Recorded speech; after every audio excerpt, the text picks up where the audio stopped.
On va se gêner, bonjour et bienvenue sur Europe 1 jusqu'à 18h. Aujourd'hui, vous allez passer 2 heures en compagnie de Christine O'Krent, Charlotte de Turckheim, Jérémy Michalak. Et puis quand même, il y a 2 noms sans K, Philippe Tesson et Jérôme Bonaldi. Oh, bravo. Ah, joli. Quelle ambiance. Oh, quel talent. Quelle troupe. Et quelle élégance, monsieur Tesson. Vous avez rendez-vous avec le banquier aujourd'hui? Que se passe-t-il? Non, j'ai rendez-vous avec Ségolène. C'est pas vrai. Vous aussi. Ça, comment se fait-il? Faites une interview pour un journal? Non, c'est une rencontre privée. Vachement privé, c'est bien de le dire.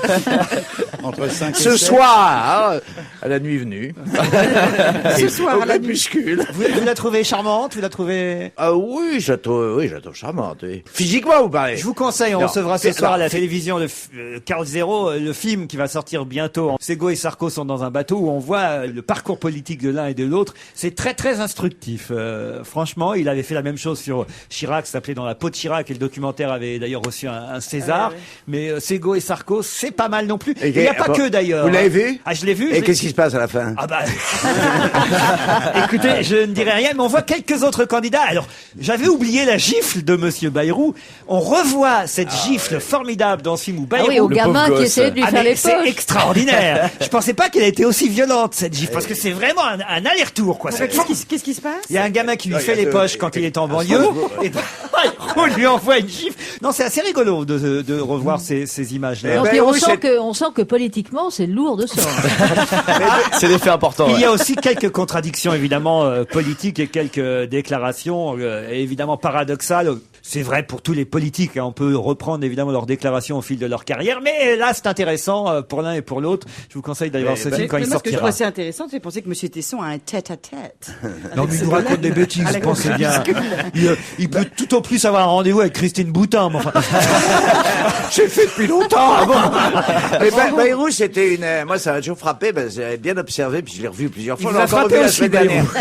dernière. C'est une réaction de père de famille qu'il a eu, je trouve. Ouais, ouais. Hein, c'est étonnant. Tiens, Et bah c'est- alors, justement, ça tombe bien parce que on va commencer avec la première question qui concerne l'entourage de François Bayrou, puisque un de ses conseillers, un de ses mentors, un de ses alter ego, c'est monsieur Philippe Lapousterle, que vous connaissez peut-être puisqu'il a été journaliste pendant longtemps, directeur même d'une rédaction d'une radio concurrente, ancien, on va dire, journaliste correspondant spécial de guerre. Il a été longtemps à Beyrouth. Voilà, à Beyrouth. Et il paraît que c'est l'éminence grise de monsieur Bayrou. C'est en tout cas ce que nous racontait Le Point sur toute une page. Et pourtant, à Montoulieu, au mois de décembre dernier, on a été très surpris. Pourquoi? La question tordue. Il n'y a que lui qui a trouvé des trucs. Parce qu'il n'est pas inscrit sur les listes électorales. quelque Alors, chose comme ça. allez-y, expliquez, Christine. Enfin, si je me souviens vaguement de ce papier, on explique que Lapousterle était plutôt de gauche, mais je crois qu'il n'a jamais voté, ou il a voté une seule fois. Il n'a jamais voté et il est allé s'inscrire sur Voilà. la liste électorale dans sa ville, à Montoulieu, en décembre dernier. Le conseiller de François Bayrou n'a jamais voté de sa vie. Il va voter pour la première fois. Enfin, ça, il n'a pas dit qu'il allait voter. Bah, il a voté blanc, Bayrou. Excellente réponse de Christine O'Krent. Ah, c'est très extraordinaire. C'est ça, incroyable quand même, non? Ça vous a surpris? Vous l'aviez lu? Je l'avais lu. Oui, évidemment, puisque vous venez de donner la réponse. Moi, je l'avais pas lu, mais je m'en doutais. Et pourquoi vous n'avez rien dit, Tesson? Pas tout simplement parce que j'ai beaucoup d'amitié pour Christine et j'ai voulu lui réserver la priorité, etc. Ah bah tenez, celle-ci est pour vous alors Par peut-être. élégance, quoi, et puis c'est tout. Qu'est-ce qui n'était pas arrivé depuis août dernier et qui s'est passé hier? Une défaite de Roger Federer. Une Ah oui, défaite de ah Roger oui, Federer. oui. Excellente réponse de Jérémy Michalak. C'était pas hier, c'était avant-hier. C'est une défaite avec une lourde conséquence quand même. Ou c'était dans la nuit en fait, puisque c'est en Californie. C'était avant-hier. C'était En avant-hier. Californie, oui, mais il y a un décalage horaire. Je bon. savais aussi, mais c'était avant-hier. Ça, tu vois, c'est le syndrome de la place de Pierre Bénichou. C'est la exactement. mauvaise foi, c'est en fait, c'est Exactement, au-dessus de j'allais cette dire. place. C'est dans les journaux aujourd'hui, mon cher Tesson. Oui, mais c'était à la Oui, radio. moi, j'y hier. étais, mon cher Laurent. Vous étiez en Californie. Mais oui, Avec bien sûr, Ségolène Royal. Ségolène. Donnez-moi le nom du tournoi, le nom du vainqueur contre Federer. Federer? Le Chilien machin. Pas du tout chilien. Enfin, il est Amérique latine. Oui. Et le nom du tournoi, c'est le grand tournoi de Californie. Mais écoutez, quand on est un tournoi de tennis avec Ségolène, on regarde pas les joueurs. Il est d'Argentin. Il s'appelle Guillermo Canas, c'est ça? Guillermo Canas, Argentin, qui a eu des gros problèmes de dopage. Il a été écarté des circuits pendant un long moment. Il a même dû payer $700,000 sa défense pour obtenir une remise de peine et rejouer. En tout cas, hier, ou avant-hier, il était au top contre Federer. Ça, c'est pas mal quand même. Au point quand même, il faut dire, d'avoir fait échouer Federer dans un pari incroyable qui était de battre le record de nombre de victoires consécutives tenu pour l'instant par Borg C'est 50, et non Guillermo Vilas. 46 victoires. Et ben voilà, il va pas le battre à cause de cet Argentin dopé, enfin ex-dopé, qui a battu Federer. Ça aurait pu être une excellente réponse de Philippe Tesson. J'en ai une pour Bonaldi, là. Vous allez voir, ça, à mon avis, c'est pour Bonaldi. Ça va vite aujourd'hui. Ah non, j'ai des têtes, bon, à part Charlotte de Turckheim et Philippe Tesson, mais quand même, Michalak, Ockrent et Bonaldi sont bons. Et Bonaldi, celle-ci est pour vous. Prince de Bretagne va équiper une centaine de magasins par mois, toutes enseignes confondues. Équipés de quoi? C'est quoi, Prince de Bretagne? C'est une coopérative d'agriculteurs qui fait des artichauts, des carottes, des pommes de terre et des choux-fleurs. Mais c'est commencé par le chou-fleur. Mais ils font de l'excellente pomme de terre. Mais ça, il y en a déjà dans les supermarchés, des choux-fleurs, Qu'est-ce des haricots et des carottes. Alors, C'est pas la réponse, Des Bonaldi. puces RFID peut-être? Des quoi? Des puces radiofréquences? C'est quoi ça, des puces non, radiofréquentes? C'est des étiquettes intelligentes, une étiquette. Non. Ils vont installer des BMA PBS là. Des TX22? Des bornes fait merci, au revoir. Non, automatique, non. Des bornes caisses automatiques. automatiques, non. Ah non, c'est une révolution dans le monde de la consommation. C'est une révolution dans le monde du chou-fleur, monsieur. Tout à fait. C'est une comme au théâtre, quand on a C'est- supprimé le chou-fleur, on savait plus notre texte. Alors, c'est Oh, j'ai pas compris tout de suite. Excusez-moi. C'est quoi l'histoire? Ah ben, je vais vous expliquer. Au théâtre, on a des souffleurs. Et chez Prince de Bretagne, ils ont du chou-fleur. Vous voyez, donc. Et au théâtre, quand on a supprimé le chou-fleur, on donc, savait au plus notre théâtre, texte. quand on a supprimé le souffleur, on savait plus notre texte. Était-ce bien Alors- utile de la détailler, celle-là? Mais si vous voulez, Philippe, on peut faire un petit code quand je fais comme ça, vous rigolez. Parce que moi, je les connais. Salope! Bon, alors dites Bonaldi, là, Bon, alors, ça traîne la je sais réponse. pas. C'est un nouveau produit en plus. Non, il va en plus de. C'est pas un produit en plus, justement. C'est une un puce service. dans le chou-fleur. Pas seulement dans le chou-fleur. Dans tous les légumes. Ah, Tous les légumes. Alors, dans tous les légumes, ils les présentent déjà cuits, déjà prêts dans des Très baguettes. digéré, c'est super Non, pratique. c'est une Ouais, c'est pastille. ça. Et si vous avez 9 carottes, comment vous faites si les carottes sont cuites? Un emballage. Attendez, stop. Là, on fait le petit signe pour Philippe. Vous avez compris celle-là, Charlotte? C'est Si une on double veut vanne. 9 carottes et que les carottes sont 8, comment faites-vous? Alors là, j'ai envie de faire un Festival. Mais qu'est-ce qu'il a pris cet après-midi? Alors, c'est pas la réponse, Bonaldi. Bon, alors, un emballage écologique? Non, justement. Non, une étiquette, Ah, une oh là étiquette là. qui mesure Un truc le degré de biocompatibilité. Non, un non. truc qui au contraire, indique le niveau de pollution. Pas du tout. Non, Un emballage consigné? Oui, Pas c'est du tout. c'est le système qui permet de conserver les fruits et légumes sans emballage plastique. Ça envoie des gouttes d'eau, oui. je sais pas quoi. Ah, ils vont faire de la nébulisation. Excellente Voilà. réponse de Oh, Jérémy Michalak et Jérôme Bonaldi. T'as vu la différence, hein, c'est que Attendez, moi je dis on va Laurent, mettre des gouttes d'eau, lui il Laurent, dit nébulisation. Je voudrais pas faire mon tesson, mais c'est vieux. Ah, je suis désolé. Regardez ce papier dans le Parisien aujourd'hui. Écoutez, c'était et avant-hier pas dans la nuit. Non. Mais en Californie, en plus. Oui, en Californie. Des légumes plus frais dans les supermarchés. Oui. Voilà, et ce serait bien dans les maisons de retraite aussi. Et en tout cas, il faut le dire, non, parce qu'il y a un rapport, il y a un bouquin sur les maisons de retraite affligeant et terrible. Hein. On a pu voir ça aussi dans les journaux ce matin. Mais là, dans les supermarchés, on nous annonce qu'on pourra désormais acheter des légumes un peu plus facilement au détail, grâce effectivement à la suppression des emballages et grâce à ces petites gouttelettes d'eau, ce petit brouillard d'eau Micronisation, qui tombera nébulisation. sur les produits. Et Prince de Bretagne équipe en ce moment une centaine de magasins par mois, toutes enseignes confondues, Ouais. avec ce système. Mais on était le week-end dernier avec Philippe à Miami, aux États-Unis, après avoir fait un détour par le Canada. C'est une routine là-bas. C'est Ah oui. vraiment une routine Je systématique. vous parlais pas des Vous supermarchés alliez- canadiens, je vous parlais des supermarchés français, Ouais, monsieur. ça marche bientôt en France. Et Jérôme, est-ce que tu peux nous parler du produit que tu nous as présenté hier à la télévision? C'était Parce que quoi, hier, il déjà nous a présenté justement des fruits et légumes qui étaient emballés dans du plastique. C'est tout le contraire, qui était pas mal d'ailleurs. Oui, mais qui était une façon façon mal inintelligente de manger plus de fruits et de légumes. C'est-à-dire En gros, l'idée elle est très simple. C'est qu'on les voit. Non, c'est que t'as envie de les prendre. Ils C'est sont le déjà stacking. épluchés, en Comment fait. ça, Ils sont t'as déjà envie de les épluchés. prendre? Il parle? Attends, je vais te faire. C'est la Voilà, pomme c'est sans un le trognon. sachet. La pomme sans le trognon. Voilà. Tu te dis, Mais mais ça, c'est ça existe aux Oui, mais ça, États-Unis depuis c'est des pas années. appétissant, la pomme sans le Non, mais c'est vrai, en Mais plus. c'est découpé Oui, déjà. ça n'a rien à voir. Non, là, c'est de la pomme. Pourquoi 100% y aura-t-il du monde demain m'en fous de vos histoires de pommes. À la pointe des galets. Pourquoi y aura-t-il beaucoup de monde demain à la pointe des galets? La pointe des galets est en France. Alors en France. En dom-tom. Exactement. Hein, elle est à la Guadeloupe, la Non, pointe des non, galets. À la non. Martinique. Non, non Ah plus. oui, à la Réunion, évidemment. Et alors? La pointe des galets à la Réunion. Il y aura plein de monde parce qu'on va inaugurer un pont. Non, Une route. non. Je On va pense que inaugurer. cette boîte, on doit attendre un très grand voilier. Ça Ah, c'est bien. l'arrivée de Maud Fontenoy. L'arrivée de Maud Fontenoy. Excellente réponse de Christine O'Krent. Oh, dis, t'es un petit peu aidé par Charlotte de Turckheim. Après, je crois, Oh, dis, 157 jours de Exactement. navigation Contre le vent. dans un tour du monde à l'envers. À l'envers, en plus. Et en avec faisant un le courage poirier. absolument phénoménal, Incroyable. ayant toute seule On s'en fout.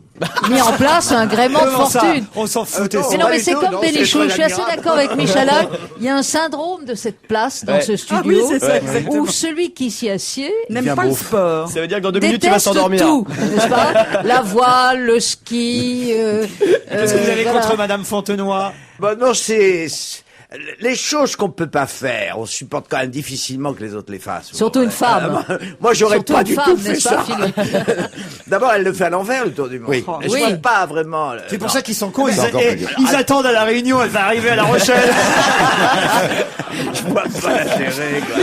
Bah, c'est Non. comme, c'est comme la C'est face nord. particulièrement difficile. C'est beaucoup plus difficile. Vous êtes au sens contraire du vent. Oui, mais parce que j'en ai rien à foutre de la difficulté, moi. Ah oui, oui, ça, Franchement, Monsieur Tesson, vous qui êtes papa d'un aventurier qui publie les plus beaux livres d'aventure qui puissent Oui, exister mais en ce il moment. fait à pied, lui. Il fait pas Ou en à bateau. cheval. Et il fait- Oui, mais ou à là, on n'a cheval, pas ou pied à pour bicyclette. faire La Rochelle, la Réunion. Vous voyez ce que je veux dire? Donc, elle est bien obligée de prendre un petit bateau, quand même. Non, c'est vrai, c'est formidable ce qu'elle fait, mais c'est ralent quand même. Restons justement dans la féminité, puisque votre candidate Ségolène. semble être Ségolène Royal, cher Philippe Tesson.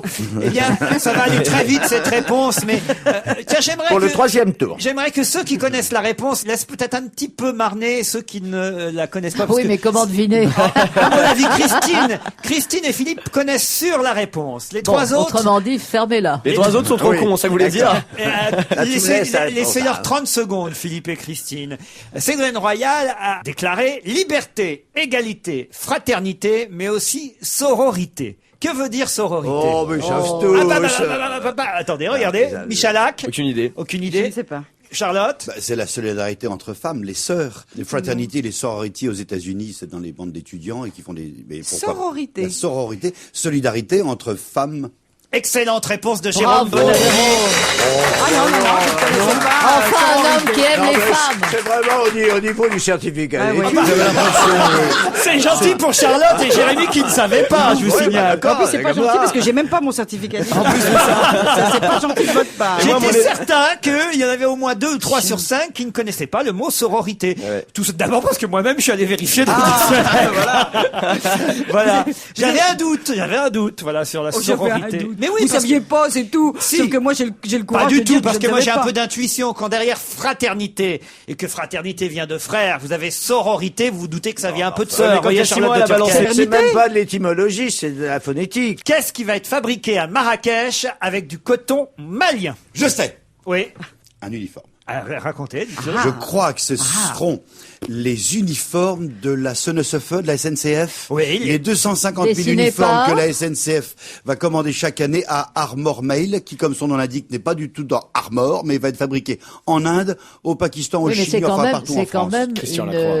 Et c'est Christian une Lacroix maison bretonne. Exact. C'est une maison bretonne, mais quand même, C'est le, Christian Lacroix qui Spécialiste du dessine. tricot rayé. le coton vient du Mali, et les chemises seront fabriquées à Marrakech, et effectivement, ce sont les contrôleurs qui vont avoir cette couleur un peu violette. J'ai vu les images, j'ai pas trouvé ça. C'est super moche. J'ai pas trouvé ça. J'ai donc, ça te donne pas envie ni d'acheter du Lacroix, ni d'épouser un contrôleur. hein. Mais déjà, les trains dessinés par lui, ils étaient un peu limites, je trouvais, moi. Si t'as pas la gerbe dans le train, tu Ah oui. peux la voir. Ouais. Je suis un petit peu d'accord avec vous. Exactement, mais c'est comme les tapis dans les bateaux, tu sais, de croisière. Le tapis est fait. Ah non, mais encore faut-il les fréquenter. Comment tu connais les tapis de... Parce que j'avais fait un reportage sur les bateaux de croisière. Et voilà. Le tapis sur le bateau de croisière est fait pour, si jamais tu vomis, ça se voit pas, parce que le tapis est déjà couleur doit faire- il est il doit- déjà à mon moucheté. avis, il doit faire des conventions, des animations pour les Il vieux. doit faire des conférences. C'est la croisière Pascal Sevran animée par Jérôme Bonaldi. Ah, ça doit être quelque chose. Vous êtes très fort aujourd'hui pour les questions, je dois dire. Et moi, hein. j'avais fait une croisière comme ça sur un bateau américain qu'il fallait tester. Et un jour, je vois autour d'une piscine qui n'était pas très... Tester quoi? Bah, il fallait Un bateau. tester la croisière. On avait été invités La très... solidité de la coque. Non, il fallait tester la qualité, Ah, si d'accord. vous voulez, de cette croisière. Et c'était une croisière avec que des Américains. Et à un moment, je vois agglutiner autour de la piscine plein de gens. Je me demande ce qui se passe. Et c'était un concours d'obèses, vous vous rendez compte? Alors, les obèses se jetaient les uns après les autres dans l'eau. Mais c'est pas Et pour tu ça t'es pas qu'on dit t'avait pourquoi ils m'ont invité. invité. Non, c'est pas pour ça qu'on m'a invité avec Christine O'Krent. Christine, Mais je viens à son secours. un peu de sororité, un peu de sororité. donc, quand oui, même. Non, mais au contraire. Alors vous, la sororité, Non, mais vous je connaissez sentais que le mot, qu'on hein. allait l'attaquer là-dessus. J'ai pris les Dites vents, donc. c'est tout. Alors Christine O'Krent, elle connaît ni sororité, ni fraternité, ni rien. Vous savez ce que vous dit, la grosse Christine? Bref, des gros, encore plus gros que moi. T'avais rien à faire. Et moi, justement, j'avais l'impression d'être Kate Moss, on m'appelait la brindille. Ça m'a fait bien fou, ça. Donc vous étiez engagé quoi, comme bouée, comme c'était- J'étais engagée pour faire joli. Voilà, ça peut peut-être vous étonner.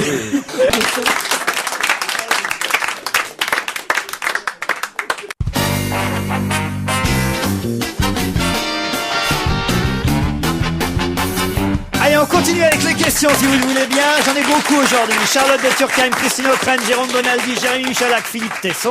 Et ma question, c'est, écoutez bien, à Gros-Rouvre, dans les Yvelines, on attend l'arrivée de quelqu'un avec impatience. C'est Maud Fontenoy si elle se perd. Non, de qui attend-on l'arrivée avec impatience à Gros-Rouvre, petite bourgade Gros-Rouvre. nichée en plein cœur des Yvelines? Gros rouvre, gros. C'est pas moi, Christine O'Krent.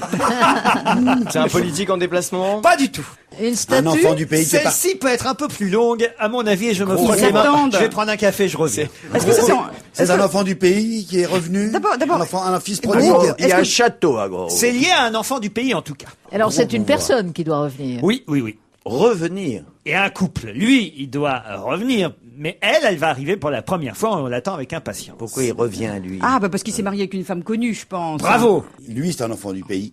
Hein. Oui, enfin, en tout cas, Ah, il lui. habite là-bas. Ouais. Je sais pas si c'est un Lui, enfant avec du là-bas, pays. il s'en foutait quand il était petit, puis Oui. maintenant il a une gonzesse super et il revient avec et il va faire son Et quai. tout le village attend la Voilà. canon. La fille Exact. canon. Alors, Alors c'est 42, Adriana 42. non, c'est Non. pas Adriana 42. Mais c'est une comme ça, un peu dans ce genre-là, un peu non, spectaculaire. non, qu'est-ce que vous appelez spectaculaire? Et c'est une- Elle est spectaculaire, Adriana 42. Vous avez déjà eu Ah avec oui, vous, Adriana bah oui, 42? peut-être pas pour vous, mais enfin. Est-ce que vous avez déjà eu Adriana 42 Je à passe côté sous de les jambes, vous? ça m'a décoiffé. J'ai parlé à ses genoux. Alors écoutez, elle est pas mannequin comme Adriana 42, mais elle est tout aussi jolie qu'Adriana Mais 42. c'est une américaine qui l'a épousé, le gars de Gros. Alors c'est pas une américaine, C'est une Canadienne, anglaise qui l'a ça. épousé. ce hein. n'est pas non plus une Est-ce que canadienne. lui, est-ce que lui, il est très très très très riche? Lui, De il par est un très très héritage. riche. Ah oui. oui. Alors allez-y. Est-ce que c'est le fils Pinot qui va se marier avec Salma Hayek? Excellente Oh, bravo. réponse de Jérémy Michalak. Gros-Rouvre, petite bourgade tranquille, nichée en plein cœur des Yvelines, n'en revient toujours pas. Ils attendent l'arrivée du couple François-Henri Pinault, plus illustre habitant de Gros-Rouvre, avec sa nouvelle fiancée, enceinte en plus, car elle attend un bébé. qui Salma sont dans le Hayek. péché. Bah, de lui, évidemment. C'est quand même Pourquoi évidemment? c'est le fils du milliardaire François Pinault, hein, donc quand même l'héritier de la 34e fortune mondiale que la comédienne oscarisée en 2002 pour Frida va sûrement épouser, puisque pour l'instant elle est seulement Bonne pioche, fiancée. comme on Ah oui, dit. bonne pioche, là. Dites donc, bonne pioche, parce que quand même, Ah oui. dis donc, le fils Pinot, Ah oui, oui. Ouais, il y a pognon. Hein. il y a pognon. Ils se sont rencontrés Eh, à c'est pas Venise. gros rouvre, c'est gros pognon. Ah oui. Elle a eu du nez, elle a eu du pif, Salma Hayek. Ouais, mais enfin, en même temps, quand on est Salma Hayek, on a quelques atouts quand même. Hein. Ah, ça c'est sûr. c'est Ils quand s'étaient même- rencontrés lors de l'inauguration de la collection d'art moderne du père François Henri Pinault a rencontré l'actrice mexicaine effectivement à Venise au Palazzo Grassi le 29 avril 2006. Ça fait vite hein, quand même. Hein. Pouf, il a mis enceinte. Enfin ou alors c'est plutôt avec qui s'est dit tiens on va faire un bébé. Enfin bon bref. Avant qu'il se barre. Monsieur Tesson. Aujourd'hui, il est extraordinaire, il y a des principes moraux. Évidemment, elle va se marier, évidemment, ils sont fiancés. Non, tout ça est une histoire people complètement dégueulasse. Mais pourquoi ils sont jeunes, ils sont beaux, ils sont riches et Non, ils le s'aiment. fric, le sexe, tout ça, j'aime pas, moi. Ah ouais. L'art moderne. Oh, tout ça avec de l'art moderne en plus. Non, c'est bien connu. Tesson aime la dèche, l'austérité. Qui va Et les gagner mecs 1 heure aujourd'hui sur son horaire habituel?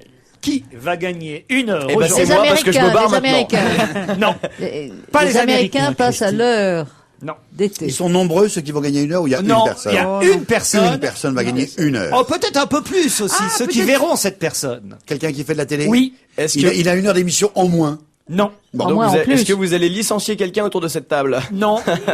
c'est quelqu'un, il fait de la télé. Il a 1 heure, il va gagner 1 heure parce qu'il va être. Il va gagner 1 heure parce que... Par rapport à son horaire habituel. Qui va gagner 1 heure par Ah, bah, rapport pas à son moi, horaire pas plus moi. tôt. Et c'est pas vous, mais vous devriez savoir, chère Christine O'Krent. C'est Frédéric Tadei. Allez-y, Michel H. Tadei. Je pense que la question est suffisamment tordue pour que ça soit Claire Chazal Exactement. qui expliqué. Ah, reste au qu'elle théâtre va lire. à 19h et non pas à 20h. Voilà, parce qu'elle Elle va fait lire un texte. À 19h, pas tous les soirs, seulement le mardi au Petit Théâtre de Paris. Oui, mais Elle- je vous signale qu'elle ne fait jamais le journal le mardi. Mais non, Non, je mais fais le pas le 20 journal heures. de mardi. Oui, alors vous voulez dire en fait que ma question aurait dû être non mais seulement votre elle va question- gagner 1 heure, mais votre 4 question- jours. Oui. Mais bien sûr. Non, mais tu es Donc très- de toute façon, c'est une mauvaise question puisqu'elle ne va pas gagner 1 heure. Oui, mais c'est une bonne réponse. Oui, mais c'est une bonne réponse. Elle gagne quand même 1 heure par rapport aux 20 heures. Vous voyez ce que je veux dire, puisqu'elle passe à 19h. Qu'est-ce qu'il y a, Tesson? Non, mais je suis complètement dos. Je savais tout ça, mais... Est-ce que vous l'avez déjà entendu, Claire Chazal, lire ces fameuses lettres de Marcel Sauvageau? J'ai pas eu l'occasion. Elle les a lues l'année dernière au Festival de Grignan. Voilà. Je connais bien les lettres de Marcel Sauvageau, le texte de Marcel Sauvageau. Vous connaissez, vous, Laurent? Vous Oui, connaissez bien sûr, c'est Je extrait de l'avais vu l'an Laissez-moi. dernier avec Elsa Zilberstein. Oui. C'est le texte d'une femme, c'est un beau texte. Il paraît qu'après, elle peut pas s'empêcher de dire le titre avant le texte qui se fait pas au théâtre. Est-ce que non, Elle ne dit pas retour en non, France. elle dit pas sans transition. Bonsoir, madame, mademoiselle, messieurs, bonsoir. C'est ce qu'on pu constater sur place. Non, c'est un très beau texte. C'est un texte qui date des années 30. C'est l'histoire d'une femme qui... Et le type qui lui amène les dépêches AFP tout le long du spectacle, c'est utile? Non, mais vous savez ce que c'est, hein, le texte. C'est une femme trahie qui dit qui dit son chagrin, son désespoir et sa Non, mais- passion à l'homme qui l'a quitté. Non, c'est un très beau texte, hein. C'est un texte dur, passionné, un texte assez tragique, dramatique, quoi. Elle est comment, elle, comme actrice? Ben, je l'ai pas vu à Grignan, mais Vous avez dit que vous l'aviez vue à Grignan. non, je ne l'ai pas vu à Grignan. Je l'ai vu l'année dernière au Bouffe du Nord avec Elsa Zilberstein. C'est un texte qui plaît beaucoup aux jeunes comédiennes parce que, encore une fois, elles y mettent à la fois leur passion, leur retenue, Leurs sentiments. leurs sentiments. Enfin, c'est un beau texte, mais je l'ai pas vu. Elle doit pas être mauvaise, quoi. Bon, on pourra peut-être en reparler, Laurent, non? Bien sûr, Hein, on ça- en reparlera. On l'avait eu la semaine dernière au téléphone, Claire Chazal, pour nous parler. C'est sa première ce soir, en tout cas. Oui. Eh bien, bonne chance. et bon Autre. courage. Mais c'est vrai. Soyez pas jalouse, Mais Christine. au contraire, je dis Si ça vous voulez avec- que je vous avec fasse jouer au beaucoup théâtre, d'amitié pour quand elle. vous voulez, hein. Non. Allez, autre question. Qui a déclaré « Je suis beaucoup trop mince pour ça, il faudrait que je bouffe beaucoup Moi? Bah, oui. J'osais pas le dire. Ah, c'est mais- Pascal Obispo. Ah oui, bien sûr, pour... Pascal Obispo. Parce qu'on l'a proposé quand de on jouer lui- le rôle de... Pas Léo Ferrer, là, mais... Paul Naref. Pas Léo Ferrer, c'est Nino c'est Ferrer vrai qu'ils se ressemblent et un Léo peu. Ferrer et monsieur et Paul Naref, c'est pas en 2 mots. Mais c'est bien Obispo qui a dit ça. Excellente réponse de Christine O'Krent. De toute façon, ce que je comprends pas, et j'ai vu ça aussi ce matin, mais pourquoi est-ce qu'il lui proposerait le rôle de... C'est pas non, ça, c'est il pas propose pas le rôle, c'est qu'Obispo a fait toute une tournée qui s'appelait Fan, et avec un énorme succès pendant lequel effectivement il se déguisait, il chantait du Michel Polnareff, ça a été un tabac pendant presque une saison entière, il a fait beaucoup à ce moment-là pour effectivement faire connaître Polnareff des Pour plus ça que jeunes. Paul Narès est revenu, parce qu'il s'est dit que sinon... Exactement. Et en revanche, Polnareff, lui, il n'aime pas du tout Obispo. Il trouve que Obispo lui a tout piqué, sa voix, ses musiques et tout. Au point même de l'avoir mis sur la fameuse liste noire des invités à ne pas avoir à Bercy. Obispo aurait dû payer sa place s'il avait voulu applaudir Polnareff. Il ne l'a pas fait, il le raconte dans Métro, il n'y est pas allé. Alors il se venge, il y a une interview assez assassine aujourd'hui d'Obispo sur Polnareff. Et effectivement, quand on lui dit, parce qu'il est au Zénith à partir de ce soir, Obispo, il entame une série de 4 shows au Zénith de Paris. Et quand le journaliste de Métro, ou la journaliste, puisque c'est Talia Sogomonian qui est même à Bruxelles quand elle a fait cette interview, la journaliste demande à Obispo Et alors, vous faites pas mal de reprises dans votre nouveau spectacle, mais il y a plus de reprises de Paul Naref. Et il dit, non, écoutez, franchement, je ne fais plus Paul Naref. Je suis beaucoup trop mince. Il faudrait que je bouffe beaucoup pour y arriver. Et alors, il l'allume terriblement. Oh, c'est pas bien, ça. Paul Naref. Et il l'allume aussi sur le prix des places. Ah oui. Oui, Paul Naref, c'est 150 €. Je pense que les gens préfèrent venir voir 4 fois Pascal Obispo qu'une seule fois Paul Naref à 140. Il dit, il fait des places à 140 €. Je pense que les gens qui ont été le voir 2 fois diront qu'il vaut mieux aller voir Obispo 4 fois. Moi, je fais 3 heures de concert avec de la création, des nouveautés. Au bout de 15 ans d'absence, il est même pas foutu de faire un album. Je trouve ça hallucinant. Ça s'appelle de la vengeance, de l'amertume, parce qu'il adorait Paul Naref, mais l'autre ne lui a pas rendu, et voilà ce que ça donne maintenant.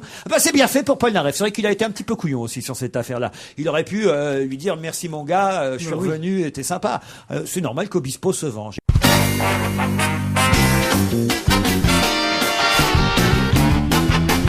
On va se gêner toujours avec Tesson, Ockrent, Michalak, Bonaldi, de Turckheim.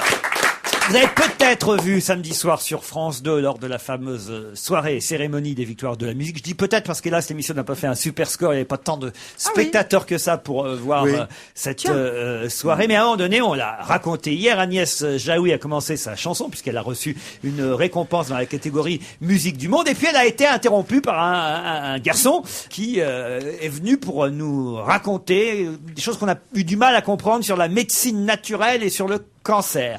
On a essayé de savoir qui c'était ce perturbateur qui a perturbé les victoires de la musique, et on l'a au téléphone. Il s'appelle Pascal Lorger. Bonjour monsieur. Oui, bonjour Laurent Ruquier, bonjour à tous vos invités. Pourquoi est-ce que vous avez l'habitude de faire ça, d'intervenir comme ça sans qu'on vous en donne l'autorisation sur un plateau télé, et pour quelle raison?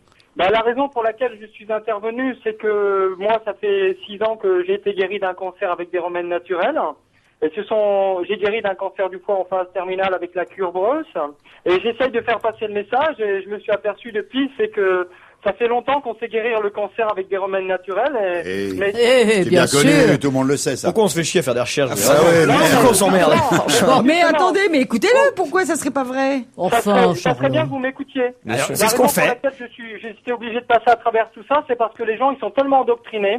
On nous fait tellement un lavage de cerveau quotidien avec le cancer qu'on est obligé de passer à travers, parce que faut savoir, c'est que tous les médecins qui guérissent avec des remèdes naturels, ils sont tous persécutés parce que ça rapporte pas un franc au laboratoire pharmaceutique.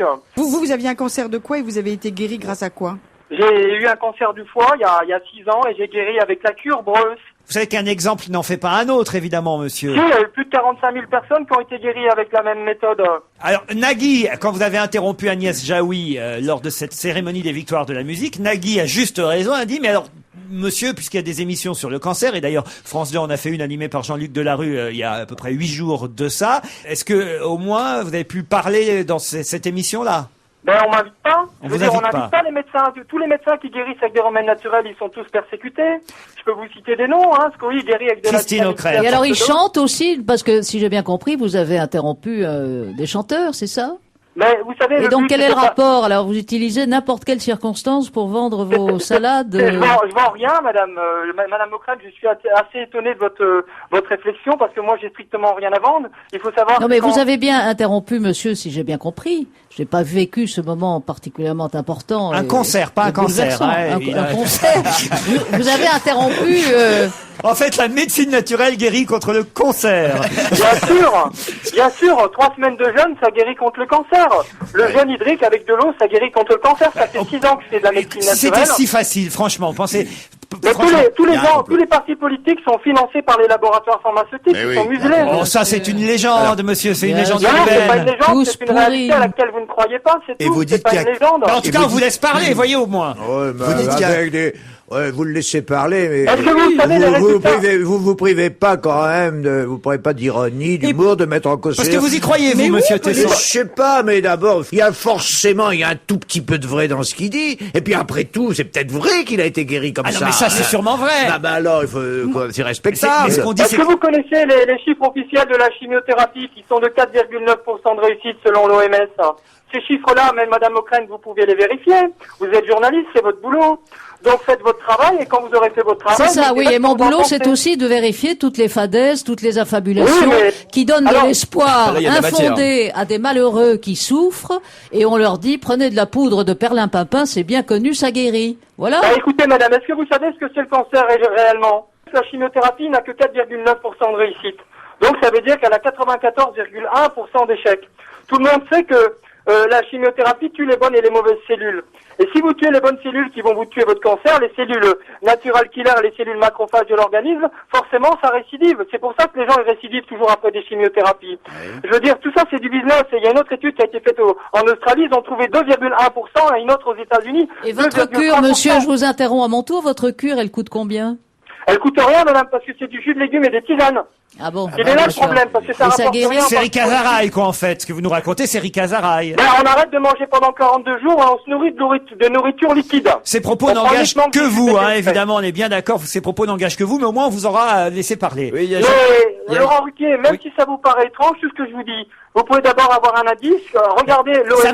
Ça m'attriste. J'espère que vous avez tort et je veux croire. Non, mais on vit dans une période de fascisme financier. Je veux croire que vous ayez tort. Le problème du cancer, c'est le problème du pétrole. Le cancer et le pétrole, c'est exactement la même chose. Bon, maintenant, si je pouvais aussi un peu parler, moi, ce serait formidable. Je voudrais que vous ayez raison, mais on est ravis que vous ayez été j'ai bien peur. Et voilà, et je peux comprendre votre enthousiasme si vous avez réussi à être guéri de cette manière-là. Mais hélas, je pense que la médecine fait de tels progrès qu'on peut pas à ce point pointer du doigt non plus tous les chercheurs qui font un travail formidable. Il y a quand même des chiffres qui prouvent aussi qu'on guérit. Il y a une étude très récente qui montrait qu'on guérit de plus en plus du cancer et qu'on a fait des progrès formidables en médecine à ce niveau-là. Vous pouvez pas nier ça non plus, monsieur. Monsieur, les chiffres que vous avez, les chiffres sont faux. Oh. Bon. Non. Jérôme Bonaldi. Pour se mettre tous d'accord, et calmement, puisqu'il y a un complot du silence et que chacun puisse se faire une opinion, j'imagine que vous avez un site internet que les gens motivés pourront voir. Ben, il y a des sites internet sur la cure brosse, monsieur. Donnez-en un et un seul.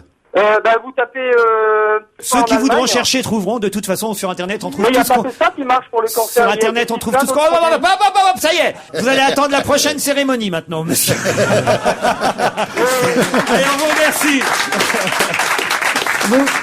Charlotte. Vous connaissez l'histoire atroce de la blonde qui sort de chez le médecin et elle lui dit qu'est-ce que vous m'avez dit déjà, docteur? Bélier, Verseau. Oh non. Non, il dit cancer. Je vous ai dit cancer. Ah oui, non, celle-là est terrible. Elle est terrible. Oh là là.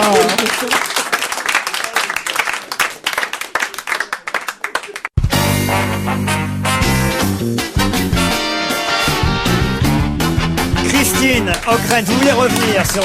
Non, on n'aurait pas dû donner la parole à ce monsieur, si? Non, moi je pense aux gens qui souffrent d'un cancer, qui sont en traitement et qui entendent ce genre de choses. Si ce monsieur a été guéri, tant mieux. Et il est vrai qu'il y a toujours des cas inexpliqués, inexplicables de guérison.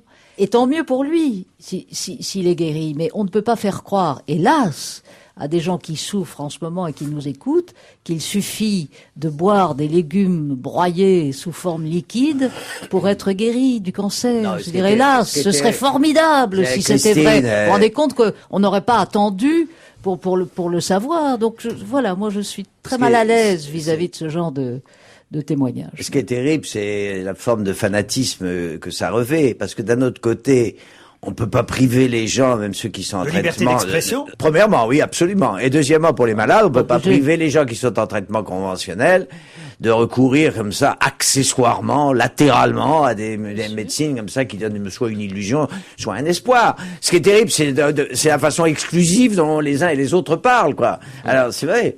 Après tout, moi je me mets à la place de ce type, ça doit être quand même terrible, non? Il y a Jacques Rosemary qui a appelé, il a dit il faut continuer à donner à l'arc. Hein.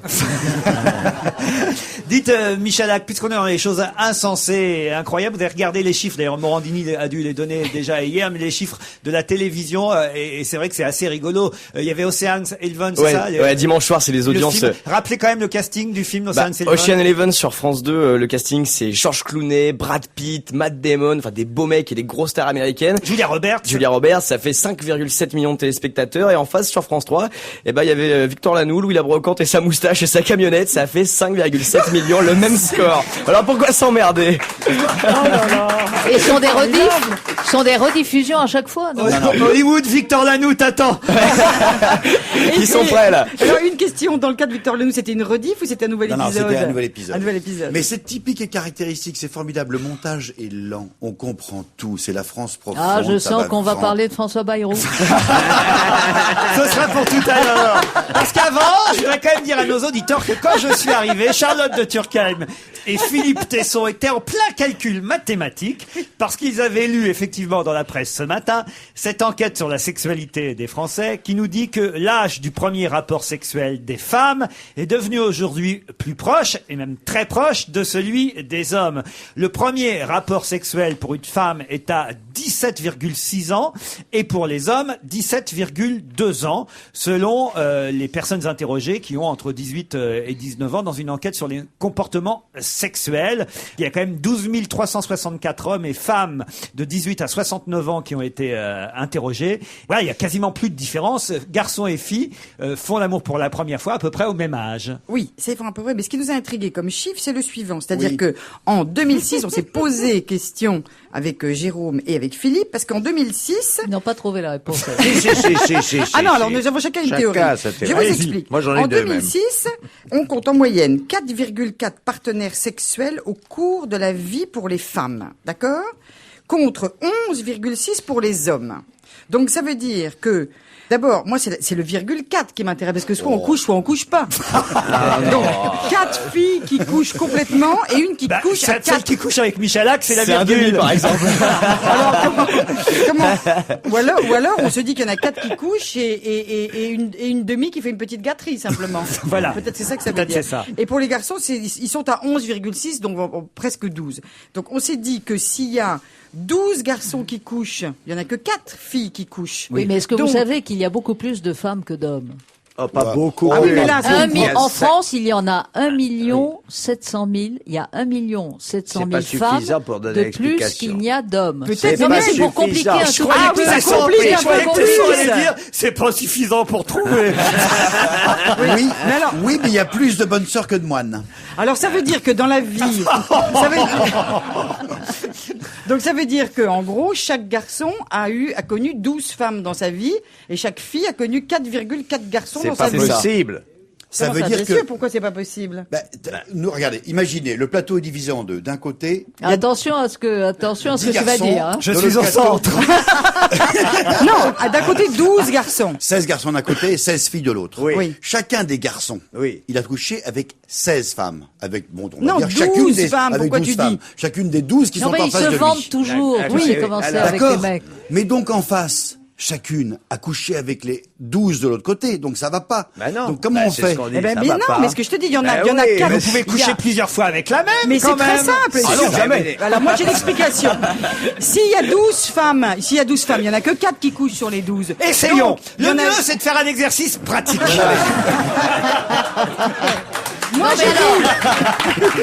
Moi je dis On que n'est sur, pas à la télé. il y en a 8 qui couchent pas. Justement, profitons-en, Philippe. Eh ben c'est très simple, Non, moi, j'ai et la puis c'est réponse. Sur les 12 femmes, il y en a 7 qui couchent pas, 4 qui couchent et une qui suce. Christine a la réponse. Mais non, mais moi qui écoute très attentivement l'antenne d'Europe 1 pour être préparé dans l'après-midi à affronter les questions de Laurent Merci, Ruquier. Christine. Voilà, sur cette excellente radio. J'ai entendu ce matin donc l'un des auteurs de ce rapport. Oui. À qui on Ce rapport posait bien sexuel évidemment de ces rapports sexuels. Et alors la réponse, c'est l'auteur femme du rapport, hein, ils sont plusieurs. Et donc Ils sont elle dit, 11, ben voilà, ils sont c'est très 4-4. simple, pour une femme, quand elle comptabilise ses rapports sexuels, elle ne se souvient que de ceux qui ont eu une signification sentimentale. Voilà. Voilà, mais c'est toute la Alors différence. j'en ai eu un ou deux. Eh oui, C'est terrible. Quoi, C'est ce qu'a dit Ségolène. Il n'y a pas de sexe sans amour. Elle a dit une chose comme ça. C'est la matière du livre de Michel Schneider, quoi. Oui, c'est exactement ça. Non, mais je doute que Michel Schneider ait interrogé Ségolène Royal sur cette question. Mais enfin, il explique. Oui. Il analyse à travers ses discours. Il arrive à cette... Je vous ai vu chez Guillaume Durand face à Michel Schneider. Oui, et Philippe Tesson aussi, qui lui tressait des lauriers, à mon avis, totalement injustifié. Ah bon, on va pas faire le débat. On fait le débat là-dessus. Non, on fait pas le débat. On fait un débat arithmétique. Oui. On fait un débat arithmétique, c'est-à-dire objectif. Moi, j'ai beaucoup réfléchi sur cette question. Oui. Et je suis arrivé à deux conclusions. Contradictoires. Une alternative. Il y a ce que venait de suggérer Christine. C'est l'hypothèse déclarative, de la même façon que environ 20% des gens votent Le Pen et que seuls 12% disent qu'ils votent Le Pen. De la même façon, les hommes qui sont des coqs, des menteurs, des rableurs, disent qu'ils couchent, les jeunes hommes disent qu'ils couchent alors qu'ils ne couchent pas. Même les vieux. C'est la première. Pourtant, ils essayent. Ah non, les vieux, c'est le contraire. Ils disent qu'ils couchent pas alors qu'ils essayent encore. Je suis très à l'aise, moi, pour en parler, car je n'ai pas été interrogé, vu que j'ai pas encore 18 ans. Donc, on m'a pas interrogé. La deuxième hypothèse, c'est une hypothèse risquée, audacieuse, mais qui va un peu dans le sens de l'histoire. C'est qu'il y a 7,2, je vous soustrais 4 cas de 11,6, j'arrive à 7,2, je peux imaginer... D'habitude, pour baiser, tu payes l'addition, là, tu fais la différence. Je peux imaginer que 7,2% des hommes ont un rapport homosexuel. Ça, c'est une... Non! Bah ouais. Mais ça n'existe pas. Mais ça peut exister. D'ailleurs, dans l'enquête, qui me paraît assez inutile, on nous donne l'âge du premier rapport. Franchement, moi, je m'en fous. Ce qui m'intéresse, c'est l'âge de mon dernier rapport. Alors moi, je vais vous dire, comme les Français sont à 4-4, moi, personnellement, j'ai un 4-4 comme bagnole. Oui. Est-ce que vous croyez que ça double mes chances? Ça dépend si tu peux rabattre la banquette arrière. Ce qui est terrible, c'est que le premier rapport sexuel chez les garçons, chez les filles, à 17,6 ans ou à 17,2 ans. Si, 17,6, ça veut dire 17 ans et 6 mois? Ouais, c'est ça, oui. C'est ça. Et 17 ans et 2 mois, donc, pour les garçons. C'est l'année du bac. Ça tombe, le premier rapport sexuel tombe l'année du bac. Pour ceux qui ont pas redoublé. Dites donc, pour ceux qui ont pas redoublé, parce que s'ils sont plutôt en 6e en ce moment. Oui, mais, 17 ans. Oui, mais ceux qui ont redoublé, à mon avis, ils ont déjà fait ça avant 17 ans. Il y a toujours le rattrapage à l'oral.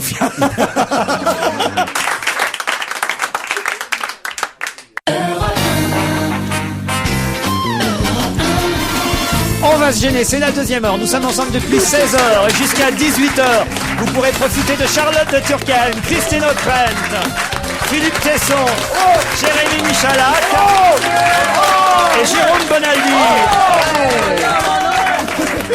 Alors, vos applaudissements, vous pouvez les garder pour notre seul champion du monde en titre, champion du monde de boxe. Et si j'avais eu envie, et grâce à Paulette Couder, on a réussi à le joindre aujourd'hui au téléphone, si j'ai eu envie qu'on réussisse à parler avec lui, c'est parce que j'ai trouvé totalement injuste ce qui s'est passé pendant tout le week-end depuis samedi, où les médias ont essentiellement et quasiment même uniquement parlé de Brahim Asloum et de son championnat du monde, qui a du reste perdu, alors que à part le Figaro hier, l'équipe dimanche, heureusement l'équipe quand même, les autres journaux ne nous ont quasiment pas parlé de Souleymane Mbaye, qui est le seul champion du monde français des super légers, qui remettait d'ailleurs son titre en jeu samedi, et suite à un match nul samedi soir à Liverpool face à l'Ukrainien Andreas Kotelnik, j'espère que je n'écorche pas son nom, eh bien il a conservé sa ceinture, donc je vous demande d'applaudir Souleymane Mbaye. Bravo! Bonjour. Bonjour. Alors, est-ce que vous la vivez, vous, cette injustice? Parce que moi, j'ai vraiment ressenti ça, alors que je ne vous connais pas, et je ne vous connaissais pas parce qu'hélas, on parle pas suffisamment de vous, mais en lisant la presse pendant tout le week-end, presque je me suis mis à votre place, et je me suis dit, c'est vraiment dégueulasse. Est-ce que vous ressentez cette injustice-là? C'est clair, ça fait depuis des années, un petit moment, c'est clair que je la sens, et je la ressens encore, mais bon, je sais pas si ça doit faire partie de ma carrière. Vous l'expliquez comment? J'ai du mal même à l'expliquer et à le comprendre. C'est vrai que ma carrière n'a pas été facile. J'ai boxé souvent à l'étranger, toujours avec les couleurs françaises. Donc c'est vrai qu'en rentrant chez soi, petit à petit, l'équipe s'est intéressée à moi. Le Figaro, le combat dernier. Mais sinon, non. Il faudrait peut-être envisager une teinture de cheveux ou un truc comme ça pour faire remarquer. Bah ouais, à mon avis, ouais, j'ai voulu essayer, mais bon, comme... Et Libération, quand même, a fait un papier précédent votre combat de samedi dernier. Vous défendiez votre titre de champion du monde des super légers WBA, que vous avez donc conservé, hein, il faut le dire. Vous n'avez pas gagné, parce que moi, je savais même pas qu'il pouvait y avoir des matchs nuls, en fait, en boxe. C'est quoi un match nul en boxe, pour ceux qui ne suivent pas tout à fait ce sport? C'est-à-dire que c'est vrai que le match était très équilibré, très serré.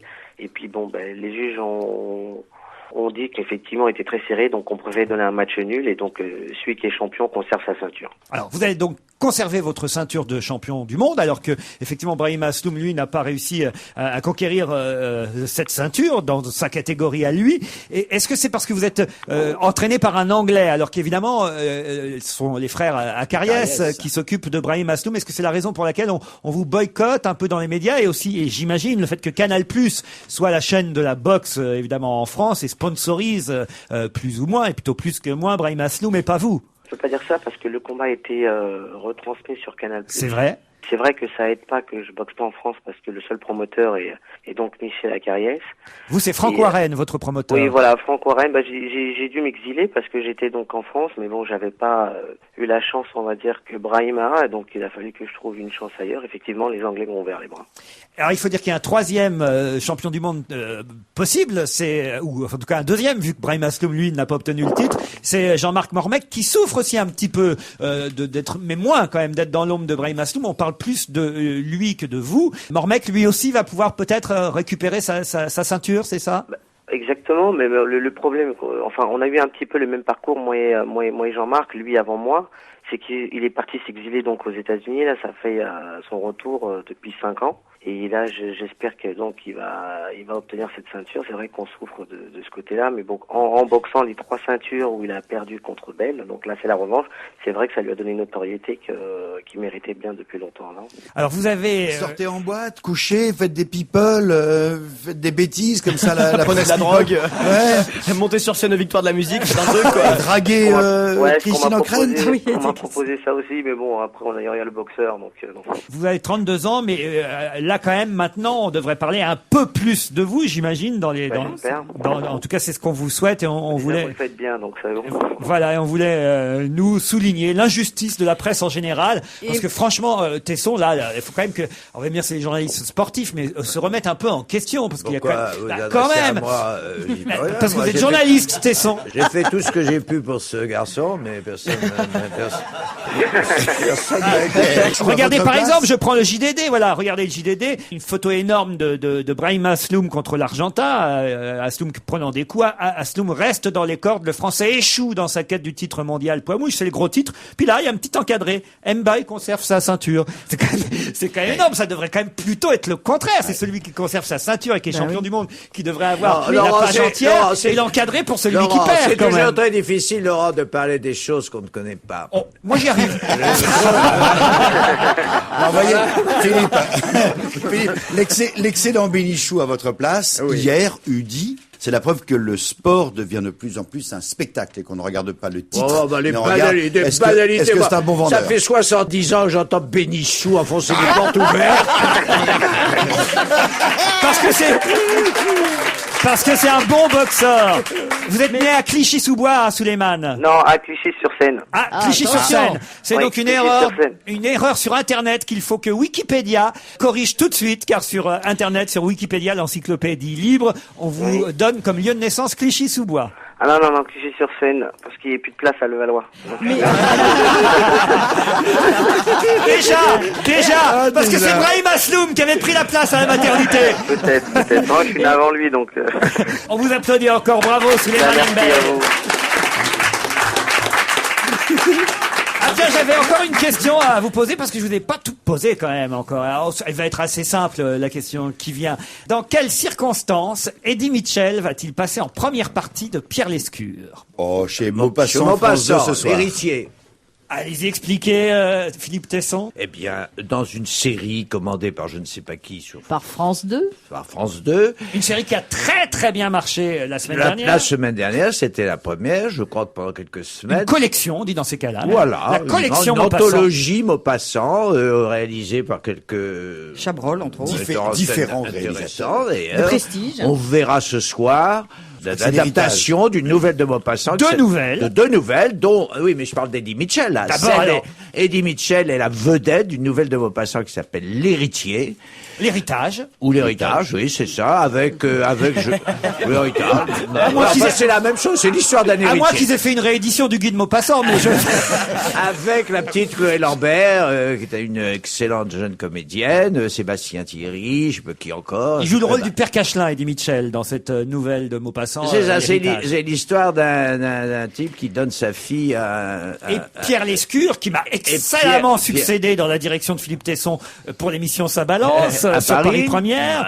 Ouais. Lui joue dans la deuxième nouvelle adaptée, donc toujours de Maupassant, Deux amis, diffusée dans la foulée à 21h55 sur France 2 ce soir, puisque ce sont deux courtes nouvelles adaptées pour la télévision. Eddie Mitchell dans la première, qui a un rôle plus important. Pierre Lescure dans un tout petit rôle dans la deuxième, dans Deux amis. Écoutez, excellente réponse de Philippe Tesson. Et ça nous permet d'écouter Eddie Mitchell. Parce que Pierre Lescure n'a pas encore fait de disque, ça peut venir. Mais en tout cas, Eddie Mitchell, lui, est encore au Palais des Sports pour 2 soirs.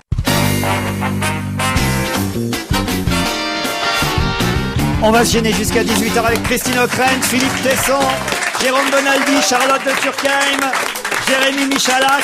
Ah, on n'a pas encore parlé politique, alors on va faire quand même un point ensemble sur la campagne. Il y a encore un nouveau sondage aujourd'hui. Il y a une campagne un sondage, cette fois publié par le journal gratuit 20 minutes. C'est leur sondage hebdomadaire, donc ils font un point, vous l'aurez compris, chaque semaine. Et on voit qui monte, qui descend. Ce qui est bien, c'est quand même de comparer chaque sondage du même institut pour avoir une idée un peu de ce qui se passe. C'est une tendance, ça monte ou ça descend. Alors là, on en est quand même, pour François Bayrou, à un bon score, un peu moins que dans les sondages de ce week-end, 22%, Ségolène Royal 26% et Nicolas Sarkozy 28%, Jean-Marie Le Pen 13,5%. Et puis alors, ce qui est étonnant quand même, c'est que les petits candidats, ceux qu'on a longtemps appelés les petits candidats, sont vraiment, alors pour le coup, pour cette présidentielle-là, des vrais petits candidats, parce que ils sont tous à deux. D'ailleurs, le problème des gros candidats, parce qu'il faut jamais oublier qu'il y a un second tour. Évidemment. Comment où sont les réserves de voix? Non, surtout, il n'y en a pas. Eh oui. À part, c'est bien, c'est l'un des problèmes de Ségolène Royal. C'est le problème pour Ségolène, elle me le disait. C'est qu'il n'y a pas de réserve de voix à gauche. En tout cas, voilà, le dernier sondage, c'est ça. 1% pour Voynet, 1,5% pour Beauvais, 1,5% pour De Villiers, 2%, ça monte un petit peu pour Arlette Laguillet, 2% pour Besancenot, 2,5%, ça monte un peu pour Marie-Georges Buffet, 2,5%, on est compte, le Parti communiste, mais où il en est. Quand on cumule, ça fait au moins 12% tout ça. Il y a la phrase de Nicolas Hulot qui est intéressante, parce que c'est vrai qu'on se demande où sont passés les écolos dans tout ça. Il dit chez Bayrou. Voilà, Nicolas Hulot lui dit les 15% que j'avais sont partis chez François Bayrou. Vous pensez que c'est vrai ça, Christine O'Krent? Enfin, je comprends pas comment on peut dire ça, parce que on quantifie, on projette à partir de gens qui sont sondés, mais je veux dire, ce sont pas des paquets qui se transportent d'un camp à l'autre. C'est absurde de dire ça. Pas d'accord avec D'abord, il n'y avait pas de vote Hulot, parce que c'est une chose d'avoir un élan de sympathie et un élan d'intérêt pour les causes défendues avec beaucoup de talent d'ailleurs par Nicolas Hulot. C'est autre chose de transposer ou de transférer cet élan en bulletin de vote. Non, Christine, si le vote écolo est celui des lecteurs qui, pour des raisons un peu indéterminées, confuses, un peu irrationnelles, veulent aller ailleurs, veulent chercher en politique un ailleurs. C'est pas le vote écolo, Philippe. Si, enfin, c'est une hypothèse. Dans le vote écolo, il y a une composante comme ça d'évasion, de rêve, choses comme ça. C'est pas exclu que sous ça soit allé dans des proportions assez importantes chez Bayrou, parce que Bayrou représente justement ce rêve, cette illusion, cet ailleurs. La phrase de Giscard sur Chirac, puisque Chirac a annoncé son départ, ça y est, on le sait tous, toute la presse a réagi. La presse internationale a été très dure avec lui. Je sais pas si vous avez vu les extraits aujourd'hui. Dites donc, je conseille au président Chirac de lire la presse française, qui est élogieuse, finalement, enfin sympathique, qui respecte, on va dire, le départ. Ah oui, parce que c'est une émotion partagée. C'est toute notre mémoire politique qui tout à coup vire. Alors pas la presse étrangère. Hein. Dites donc, il y a quelques extraits. Les salauds, les étrangers. Ils sont même pas français. Ah non, mais franchement, Chirac, c'est quand même le premier président qui rassemble plus quand il part que quand il arrive. Je sais pas si vous avez remarqué ça. Ça, c'est pas Il s'est faux. peut-être fait attaquer à l'étranger pour ses positions. J'ai les extraits, Charlotte, puisque vous me demandez. Alors, dans Libération aujourd'hui, on nous donne évidemment, par exemple, des extraits du Daily Telegraph. Alors, si les conventions demandent qu'on dise des choses gentilles sur les gens quand ils prennent leur retraite, il n'est pas facile de le faire dans le cas de Jacques Chirac, écrit Daily Telegraph. En tant qu'homme politique, il a personnifié tout ce qu'il n'allait pas dans la politique française. Vous avez aussi dans le même journal, on dit qu'en démocratie, les peuples méritent les hommes politiques qu'ils méritent. La France méritait mieux. Pour le Financial Times. Pardon, je vous arrête. Ce qui est intéressant, c'est que le Daily Telegraph est le grand journal de droite britannique. Donc c'est pas un journal gauchisant. Financial Times maintenant. Jacques Chirac aura été un éternel opportuniste qui a retourné sa veste sur de nombreuses questions. Bruxelles, le journal Le Soir, girouette politique, l'adieu émouvant d'un piètre président. Vous avez après Madrid, El Mundo, qui signale le départ du président Chirac et qui parle de sa versatilité. Ses changements d'opinion, tout comme ses gaffes, sont légendaires. Il y a aussi dans le Daily Telegraph, j'ai oublié de dire, il est charmant, inconstant, imposant, à fière allure et aucun scrupule. Vous vous rendez compte que c'est terrible de lire ça parce qu'on n'a pas lu ça dans la presse française quand même hier. Non, et alors il faut bien dire, et Philippe sera sans doute d'accord avec moi, que la grande différence, c'est que les journaux britanniques écrivent de façon aussi cruelle sur leurs propres hommes politiques. En Italie, la Repubblica, son indice de popularité était tombé au plus bas et ils étaient peu nombreux à espérer qu'il se représente. New York Times, puisque seul le New York Times a consacré une demi-page au départ du président. Alors là, il y a quand même des choses à son actif. Il est noté qu'il a été le premier à reconnaître la responsabilité de la France dans l'Holocauste et qu'il a aboli le service militaire. Et c'est en Asie qu'on trouve les meilleurs articles sur le président Chirac. Dans le journal du Sumo. Voilà, on indique qu'il a visité 40 fois le Japon, 7 fois l'Inde et 6 fois la Chine, et que évidemment on lui en est énormément reconnaissant là-bas. Pourquoi Tesson, vous avez la tête enfoncée dans les mains d'un coup? Non, c'est parce que Vous voulez dire que finalement les journalistes de presse écrite en France seraient un peu comme pour les journalistes sportifs avec la boxe, ils n'auraient qu'une vision partielle des choses? Non, le regard qu'on porte sur Chirac, de nature, il est français. Alors c'est vrai que il y a une espèce de mémoire, d'inconscient collectif qui joue. Puis on est content qu'il s'en aille d'une certaine façon. Alors on en rajoute sur le sentiment, quoi. Dans la presse écrite, dans certains journaux, je pense au dossier du Monde d'hier qu'on peut lire en province aujourd'hui, ou on aurait pu prendre de tels extraits aussi. Il y a eu des extraits. Le bilan de Chirac est un bilan que l'on peut qualifier de contrasté quand on est poli, mais ce qui est vrai aussi, c'est que les contradictions, Elle est bien, Christine. les contradictions de Elle devrait faire du théâtre. les contradictions de Chirac, et c'est ça qui fait que malgré tout ce qu'il a pu faire, même ses adversaires politiques les plus farouches ne sont jamais parvenus à le détester complètement. Chirac est intrinsèquement français. Et donc, au fond, toutes ces contradictions, toutes ces pirouettes, ces valses sur 3 pieds, ces changements de pieds, etc., ça correspond assez bien. Oui. C'est l'esprit français. Eh oui, c'est nous tout ça. Oui, on est très contrastés, je suis d'accord avec vous. C'est ce qu'il a dit Chirac à la fin de son discours, et là j'ai dit ça, c'est tout moi. C'est ce qu'il a dit. Non. Il a dit, on se retrouve après la pub.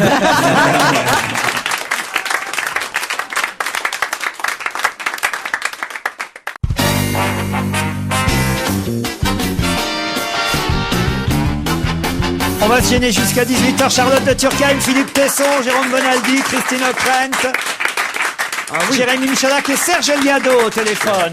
Bonjour Serge. Bonjour Laurent, bonjour mes chers camarades. Alors aujourd'hui, quelles sont les chansons qui se ressemblent? C'est une chanson de Noir Désir qui date de 1996 et dont on retrouve des traces très nettes dans une chanson récente de Indochine qui s'intitule Alice et June. Un gros succès même d'Indochine. C'est très récent, hein. Ah oui, ça c'est un succès de l'année dernière ou d'il y a 1 an et demi à peu près. Et elle faisait partie des albums pop rock nommés pour les victoires de la musique en 2005. Donc Alice et June d'Indochine qui ressembleraient, selon vous, à Un jour en France de Noir Désir. Vérifions.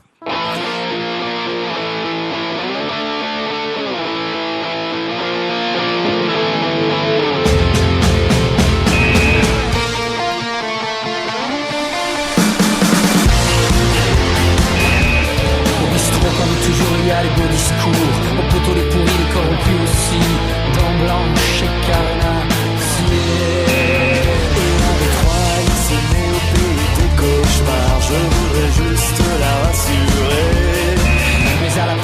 tristesse à chacun deviendrait de l'arrière. Foire au pognon qui se trame ici à la danse avec Johnny. Avec toi, Jésus-Christ est tellement mort pour rien. J'espère que tout ira bien. C'est pas très convaincant, Serge Liado. Mais si, ça veut dire que la ressemble à la. Voilà. Ah, si vous le prenez comme ça, je suis d'accord. Bah, je dirais que c'est le même. C'est du rock, les deux c'est du rock. C'est la même ritournelle à la guitare derrière, la même distort, mais l'une est rapide et l'autre est lente. Je ne suis pas convaincu. Il faudra que vous me donniez de meilleurs arguments que ça. Un peu peut-être comme Nicolas Sarkozy à Jean-Louis Borloo. Vous allez voir l'enchaînement puisque je crois que vous avez consacré votre chanson Flash à ce suspense. On a encore entendu Jean-Pierre Elkabbach ce matin sur Europe 1. C'était sa première question. Hein. Quasiment pas bonjour à Jean-Louis Borloo. Alors, Sarkozy ou Bayrou? Et pour l'instant, il veut pas répondre. Jean-Louis Borloo qui a fait un livre d'entretien. Il lui a dit c'est pas la Starac ici. Avec notre confrère Gérard Leclerc, et il faut savoir que effectivement ce bouquin de Jean-Louis Borloo, c'est un peu son programme, et il dit Borloo en gros, si Sarkozy l'applique ce programme, j'irai soutenir Sarkozy, mais pour l'instant c'est pas trop. Surtout que la vérification de l'application du programme est forcément après. Après, le problème, c'est le résultat du premier tour. L'un et l'autre, ils attendent de savoir. Il va devoir se prononcer où va avant. tourner le vent et de quel côté il faudra aller. Mais il va devoir se prononcer avant quand même. Oui, mais il y a toujours des façons très habiles de se prononcer sans se prononcer. Qu'est-ce que ça donne en chanson, Serge? Borloo soutiendra Sarkozy sans réserve, mais seulement si celui-ci accepte d'appliquer les propositions qu'il s'apprête à publier. Le stratagème est très malin pour faire la promo d'un bouquin. Si on veut que les médias appliquent, on n'a qu'à dire que c'est un programme politique. C'est ce qui explique, à mon avis, que si Chirac n'a toujours pas dit quel candidat il va soutenir, c'est qu'il y a sans doute un livre qui va sortir. Ah, c'est joli. Bravo, Serge. On se retrouve demain. À demain, salut. Monsieur Bonaldi, qu'est-ce que vous nous avez apporté aujourd'hui? On vous a beaucoup regretté au European Sandwich Show la semaine dernière. Ah ouais. Ah, parce qu'ils sont en plus de la semaine dernière, des sandwichs? Non, ils ont été livrés hier soir. Quoi vous avez dit? European Sandwich Show. C'est le salon de la RHD. Le salon de la restauration RHD. Mais enfin, vous sortez jamais, vous lisez pas LSA? Restauration. Ah, vous ne lisez pas LSA en plus. C'est quoi LSA? LSA, Libre Service Actualité. RHD, le salon de la restauration hors domicile. On appelait ça RHF avant, hors foyer. C'est tous les sandwichs en gros, tout ce qu'on mange. C'est les sandwicheries. Voilà, C'est les quand on n'est kebabs. pas chez soi ni au restaurant 4 étoiles, genre. Et le sandwich a changé. Il y a des merveilles. On peut manger bon, on peut manger sain, on peut manger coloré, on peut manger agréable, on peut manger plaisir en dehors du foyer. Regardez tous les produits nouveaux que je vous ai amenés, puisque vous n'y étiez pas. Jérôme, vous nous amenez dans un monde merveilleux. Regardez par exemple ceci, Que regardez c'est ce joli, petit ces petits trucs en sandwich. plastique. C'est du C'est pain du de mie en plastique dessous, du pain de mie au-dessus. Comme le pain de mie Et du pain de mie au milieu. Non, avec du ce pain de qu'on mie. veut au milieu. Non mais le pain de mie étant souple, il n'est pas plat, il fait une coque. Mais oui, c'est joli, on dirait une Voyez-vous éponge. Voilà, ouais. On dirait. C'est joli. on C'est dirait- vache, c'est vache. On peut mettre comme ça, non pas des tranches fines, mais au contraire, quasiment un plat. Il y a un petit côté coupe de chirurgie esthétique. Là, je voulais couper en deux pour que vous voyez mieux encore La la vivisection du sandwich. Oui, on dirait un cerveau Encore un coupé en morceau deux. d'homme. C'est bon, on dirait un cerveau coupé en deux. Ça, c'est Sodebo qui fait ça, mais Erta Ah, fait la même Sodebo, chose. ils sont bien chez Sodebo. Ouais, vous les connaissez? C'est un sandwich qui peut se manger froid tel quel, parce qu'il s'appelle le toasté. Il est bien, c'est un pain toasté, mais qu'on peut mettre également chaud, soit au four, soit au... Dans le grille-pain. Exactement. Il est aussi mauvais chaud que froid. Il est aussi bon chaud que froid. Moi, j'adore ces Goûtez-le. sandwichs-là. Ne dites pas d'air qu'avant même d'avoir goûté. Ça vous Non, rappelle- mais attendez, ils sont mangeables vos sandwichs, ils sont pas Oui, là. oui. Non, ils ont été vraiment 19 livrés. mars. Jérôme, 19 est-ce mars, que je ça veux va, bien ouais. goûter le cerveau coupé en deux, là? Prenez-en un entier, ça peut vous être utile.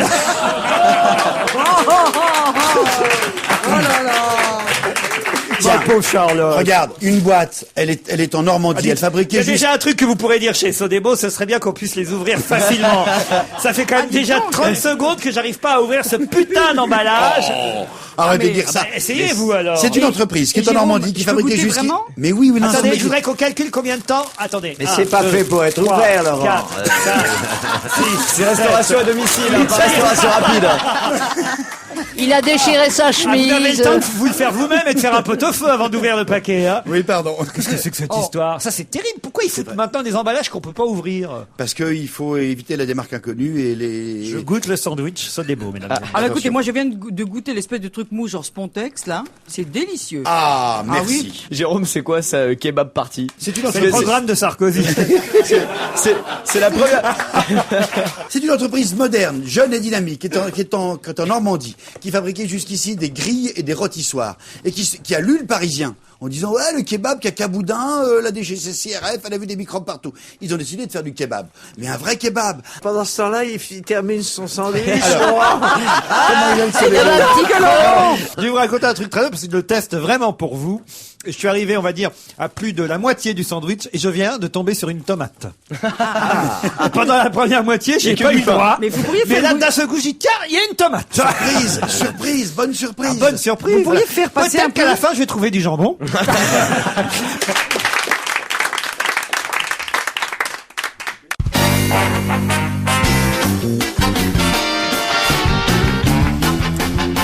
On va se gêner jusqu'à 18h, toujours Michalak, Tesson, Ockrent, Bonaldi, Charlotte de Turckheim. On parlait tout à l'heure politique et je voudrais revenir sur les soutiens people, puisque hier, vous étiez, j'imagine, avec Ségolène Royal et ses 1000 invités Et Gérard Miller. du milieu artistique, J'étais politique. dans la- Elle veut faire virer Gérard Miller de France 2. J'étais dans la coulisse. Je n'y étais pas. Non, maintenant, il faut dire quand on n'y est pas. Ouais. Alors, vous y étiez, vous, Philippe Tesson? J'étais dans la coulisse. Nu, j'attendais. En back-office. Tu articulais en même temps que Ségolène Royal le discours que tu avais écrit pour elle. Exactement. Parmi les nouvelles recrues, on pouvait noter la présence de Marianne James. Ah, c'est le retour des éléphants alors.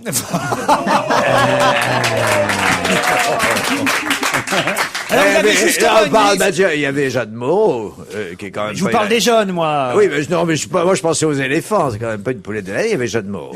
Alors Elle était justement, bien, Jeanne il Moreau. paraît qu'il y a une liste comme ça qui circule qu'on ne donne pas encore de nouveaux soutiens aux différents candidats, Jérémy. Voilà, bah voici le classement, le top 5 des nouveaux people dont on ne parle pas dans la presse et qui pourtant soutiennent des politiques. Avec, pour commencer, numéro 5, Sami Nasseri qui soutient José Bové. Parce qu'ils partagent les mêmes idées. Non, parce qu'ils partagent la même cellule. Numéro 4. Numéro 4, c'est Jean-Claude Van Damme qui va soutenir Jacques Chirac. Numéro 3. Numéro 3, c'est Clara Morgan qui Il y a elle... l'actrice du X. Oui, l'actrice de X qui va soutenir Bayrou. Parce que comme lui, elle prend un peu à droite, un peu à gauche et beaucoup au milieu. Numéro 2. Numéro 2, c'est David Copperfield, le magicien, qui soutient Gérard Chivardi. Qui a ses 500 signatures. C'est le candidat du Parti des Travailleurs. Oui, mais si David Copperfield le soutient, c'est peut-être pour ça que c'est le premier candidat qui est invisible, hein, qui va même peut-être disparaître avant le premier tour. Et on termine par le numéro 1.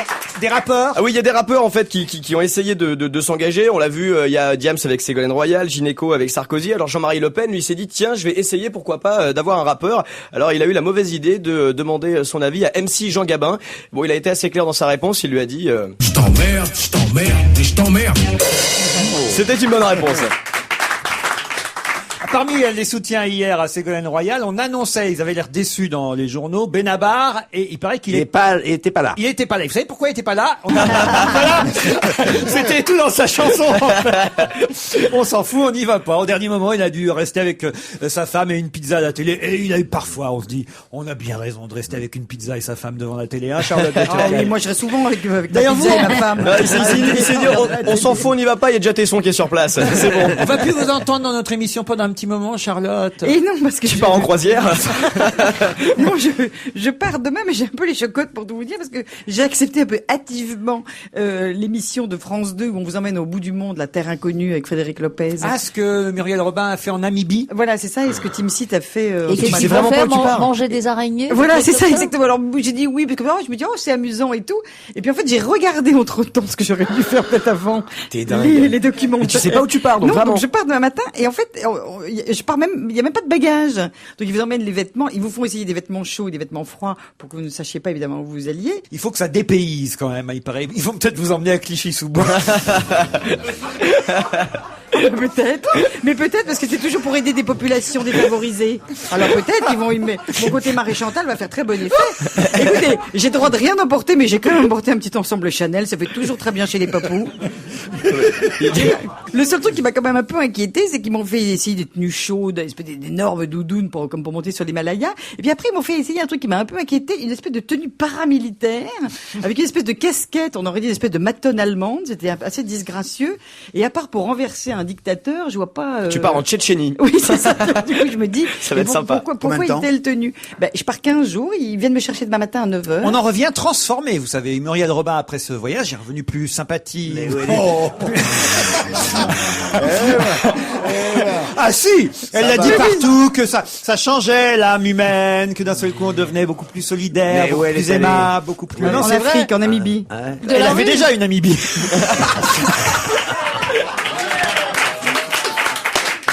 Je ne sais pas, je ne sais pas comment je vais revenir. Ils disent tous qu'ils reviennent transformés. Donc, Papa Outé. Non mais ça doit être, c'est une émission très très intéressante. C'est Frédéric Lopez. Oui, c'est Frédéric Lopez qui fait ça. L'idée, très bonne émission. L'idée est formidable parce qu'en plus ça permet, si vous voulez, de mettre comme ça un peu en avant des gens qui ont besoin justement d'aide. Et c'est un docu. Tu parles de qui, de toi là? Des populations menacées. Donc c'est vrai que c'est toujours des très très jolis documentaires et ils utilisent entre guillemets une personnalité pour justement. Parfois ils l'abandonnent sur place aussi. Puisqu'on est dans la solidarité, on va faire un geste pour les rousses, les rouquins et les rouquines qui nous écoutent, puisque Valérie André publie Réflexions sur la question rousse chez Talendier Édition. Je pensais pas que ça pouvait faire l'objet d'un livre entier. Et finalement, c'est assez passionnant. Bonjour Valérie André. Bonjour. Pourquoi vous êtes intéressée aux rousses et aux roux? Vous êtes rouquine? Je ne suis pas rousse. Ah ben voilà, j'allais vous le demander, mais non. Je ne suis pas rousse et pour rebondir sur ce que vous avez dit, au départ, je ne pensais pas non plus pouvoir écrire 285 pages sur cette question. C'est un hasard de lecture. Je suis prof de littérature au départ et donc c'est en lisant un roman dans lequel un personnage s'interrogeait sur les moqueries dont il était la victime que j'ai commencé à chercher et puis j'ai trouvé plein de choses. Est-ce que ça existe toujours? Est-ce qu'on montre encore du doigt les petits garçons, les petites filles, les poils de carotte comme on appelait? Est-ce que vraiment les enfants souffrent d'être roux aujourd'hui? Écoutez, il semblerait, en tout cas, j'ai eu l'occasion de participer à une émission récemment où les spectateurs pouvaient prendre la parole, où les gens exprimaient en effet les véritables souffrances de leurs enfants. Je pense néanmoins qu'on est en train d'assister à un renversement un peu du préjugé, en tout cas pour les femmes. Il y a une survalorisation esthétique actuellement. La rousse Nicole Kidman a fait beaucoup pour... c'est pas la Rousseau, ça c'est sûr. Oui, ou la rousse de Desperate Housewives. Ah oui, aussi. Oui, non, tout à fait. En revanche, il n'y a pas de rouquin célèbre. Il y en a, il y a Danny Cohn-Bendit dans votre pays quand même, qu'on appelait Danny le Rouge. Mais il est plus vert que roux. C'est vrai. C'est une sorte de roue de secours, on fait jamais appel à lui.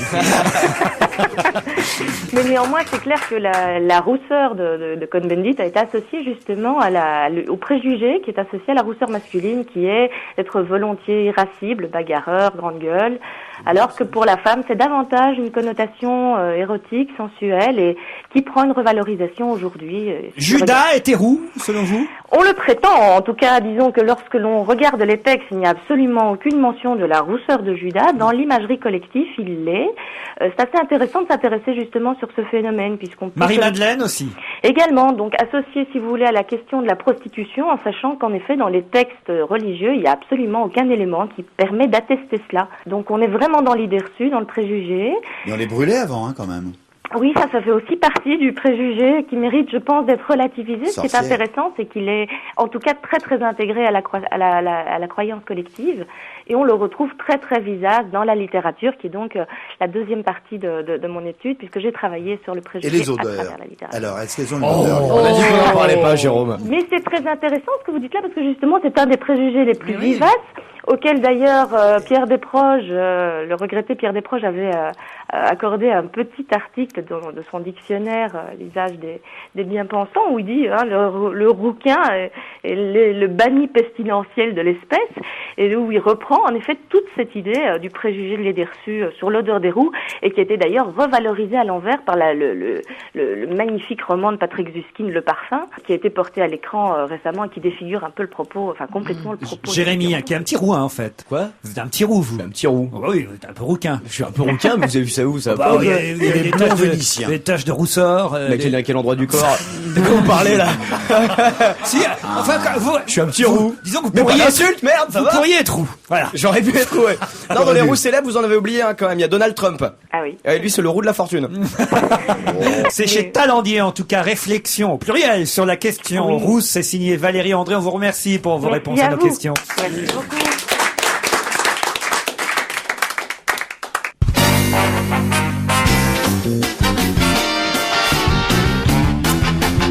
On va se gêner jusqu'à 18h. Charlotte de Turckheim, Christine O'Krent, Philippe Tesson, Jérôme Bonaldi, Jérémy Michalak, et voilà, tous, autant que vous êtes autour de cette table, et vous, derrière votre transistor, je le sais, vous vous dites, mais où se trouve dans Paris Paul Vermus, lui qui est toujours à la recherche du scoop, à l'affût de l'information que personne n'a encore eue. Bonjour. Eh ben, il est chez lui, peinard. Bonjour Paul. Salut Laurent. Alors là, c'est intéressant parce que vous nous dites, ça y est, c'est fait, Tintin va revenir au cinéma, mais non pas en dessin animé, mais en film. Et c'est Hollywood qui va adapter le héros belge, et quasi français aussi, on peut le dire, d'Hergé, et plus particulièrement Spielberg. Quasi français, mais ouais. quasi français. Mais quand vous y allez, Oh, et oh la non belge. mais vraiment, Eh oh la il belge n'a là. absolument rien de français. Milou est français, Tournesol aussi, enfin voilà. Johnny Hallyday aussi, peut-être. Bon, attendez, alors il faut quand même que je m'explique, hein. Oui. Ah, c'est vous, moi, qui parlez. C'est vous. Bon, Hergé avait donné son accord à Spielberg en 83. Ah oui, ça date. Oui, mais pas de chance, il est mort 6 mois après. Eh oui. Du coup, la situation avec les héritiers, c'est vachement compliqué. Les pourparlers ont duré 25 ans. Et puis, entre-temps, Madame Hergé a trouvé un nouveau mari, qui s'appelle Nick Rodwell. C'est lui l'administrateur de Moulinsart à Bruxelles. Donc, c'est lui qui a en charge tous les droits dérivés. Donc, c'est de lui que ça dépend. Et de Madame Hergé, qui est donc la patronne de l'Empire Hergé, parce qu'on peut parler d'un empire. Qui va jouer Tintin? Justement, la question, on se pose la question, et il est très très probable que ce serait une jeune fille. Vous savez que Tintin est asexué. Tintin. Oui, C'est la vache du salon de l'agriculture. Alors, moi je vais vous dire, ce serait une jeune fille qui va jouer Tintin, mais probablement avec la voix de quelqu'un d'autre. Et figurez-vous que ça sera probablement la voix, si les choses ne changent pas entre-temps, hein, de Michael Jackson. Ah, vous voyez que c'est de l'information. On va pas le reconnaître, Tintin. Alors, Ah, ouais. Alors donc, mais c'est bien de prendre une jeune moi, femme. je serais de Milou, je filerais droit. Aussi, C'est bien de prendre une jeune fille. Mais quelle drôle d'idée. Et c'est un nouvel épisode, ça va s'appeler Tintin en Thaïlande. Mais non, mais c'est pas une drôle. C'est quand même très bien de prendre une jeune femme. C'est vrai que Tintin, on l'a jamais vu. Il n'a jamais eu la moindre aventure amoureuse. Même avec la Castafiore, il a rien fait. Est-ce que c'est vrai que le capitaine Haddock va être joué par Pierre Bénichou? Non. Écoutez, ça aurait pu être vrai. Le professeur Tournesol par Gérard Miller. Et la Castafiore par Charlotte de Turckheim. Oui, et Stevie dans le rôle de Tintin. Ça, c'est pas complètement idiot. Mais alors bon, premier tour de manivelle en 2009. Si ça fonctionne bien, normalement, ensuite, il y a Tintin. Je dirais même plus en 2009. Et ensuite, Tintin au Tibet. Et Dupont et Dupont par Vermus et P6. Oh, ça suffit. Mais c'est complètement ridicule. Mais c'est complètement ridicule ce que vous venez de dire. C'est tout petit, c'est médiocre. Non, c'est n'importe quoi. Soyez sérieux, sinon, moi, je vous donne pas de bonnes informations. Alors, l'avenir du président Chirac, vous savez ce que va faire le président? Bon, alors moi, dans le détail, j'ai tout. Déjà, je sais que c'est le 16 mai à minuit que s'achève le mandat de Jacques Chirac. Oui, ça nous aussi, on le sait. Alors ça, quel scoop! Non, arrêtez de plaisanter comme ça. Il y a un moment, c'est pas bien. C'est pas bien parce que vous êtes en train de saboter un travail de longue haleine. Ouais. Alors bon, il accueillera son successeur le 6 mai à l'Élysée. Ça, c'est du lourd, c'est précis. C'est bon. À quelle heure? Puis c'est inédit, hein, ça s'est jamais fait non plus. Attendez, écoutez, le président sur l'Élysée. Bon, il faut déjà savoir. Vous vous y mettez aussi, Christine. Dedans. Vous pouvez vous la fermer tous un peu. Alors attendez, le président. J'ai un scoop moi pour vous. Paul Vermus va épouser Monique Pantel. Alors, on aura très peu de chance de voir écrire ses mémoires. Péan a fait le maximum du travail, donc il sera ni au château de Bitty, ni dans sa petite maison de famille à Sainte-Thérèse. Où Une seconde. Je peux peut-être vous dire que son bureau, vous savez où il va installer son bureau? Non. Ah, voilà. Eh bien, moi, je vais vous donner une information qui est quand même assez étonnante et que personne ne sait. Chez le juge. Non. Il va très probablement... Vous êtes tous des très mauvais esprits. Il va très probablement installer son bureau Au musée des Arts Premiers. Parce qu'il y a de C'est ça, l'espace, il y a de On la a été place. bon sur ce coup-là. Hein, alors là, qu'est-ce que vous Là, on a été gentil avec vous. Vous avez vu, on peut même le refaire, Paul. Où ça? Où ça? Où Où ça, Paul? Au bureau des Arts Premiers. Alors j'ai une autre. Mais dans un tronc d'arbre ou... Alors j'ai une autre information quand C'est la même. dernière. Non, c'est pas la dernière, c'est intéressant. Ça, c'est une rumeur que je vais vous donner. Ah, très Qui est bien. en train de courir parce que on imagine difficilement le président Chirac décrocher comme ça, quoi. Alors il y a une rumeur qui courait sur son épouse, le Sénat. On dit de plus en plus que le président Chirac pourrait être candidat au Sénat. Et une fois au Sénat, briller le poste de président du Sénat. Voilà l'information qui court. C'est pas Pourquoi pas la mairie de Paris tant que vous y êtes? Mais non, mais arrêtez de contester comme ça. Mais quoi, c'est une rumeur, on peut la contester, c'est pas une info. Il y a quelque chose qu'on ne peut pas contester, mon cher Paul. Ouais. Et c'est l'information que vous avez publiée hier dans François, puisque dans les pages de François hier, confidentiel, je lis, confidentiel, Paul Vermus, Dominique Fernandez a de bonnes chances d'être élu ces jours-ci, qu'est Conti, au siège de Jean Bernard sous la coupole à l'Académie française. C'était au marbre, François, depuis 8 Est-ce que j'ai le jours. droit à un avocat, Laurent? Et je vous signale qu'il a été élu la jeudi semaine dernier. dernière. Non, c'est pas de ça. Non, Laurent, c'est pas de sa faute. Laurent, C'est pas de sa faute. Ouais. Je connais bien. De toute façon, il lit les journaux, Paul, au moins. Alors, il n'aurait pas fait cette connerie. J'étais resté au marbre de François la semaine dernière. Ouais, À Paul. Oui, ben, Vous merci. dire quoi, rester au marbre? Merci, Bah, ça veut dire que le journal avait conservé l'information au marbre, c'est-à-dire il l'avait mis en réserve, quoi. Fais attention quand même, Ouais. Polo. Laurent, écoutez-moi, si vous avez bonne mémoire, Oui. il y a une semaine, jour pour jour, mardi dernier, Oui. vous m'avez demandé de parler des futurs obsèques de Troya. Oui. Et dans le papier que je vous ai donné 2 informations. Oui. Je vous ai dit qu'il était très probable que Dominique Fernandez serait élu à l'Académie Non, française. mais Dominique Fernandez va redevenir entraîneur du PSG. Oui, oui, je vous l'avais donné l'information. Donc, vous voyez bien que c'est une petite erreur de manipulation. Oui. Vous mettez toujours le doigt où ça fait mal. C'est pas très convenable de votre part. Ah, mais j'aime ça. Allez, Paul, on vous retrouve cette semaine un peu plus tard. Merci pour tous ces scoops. Merci à tous.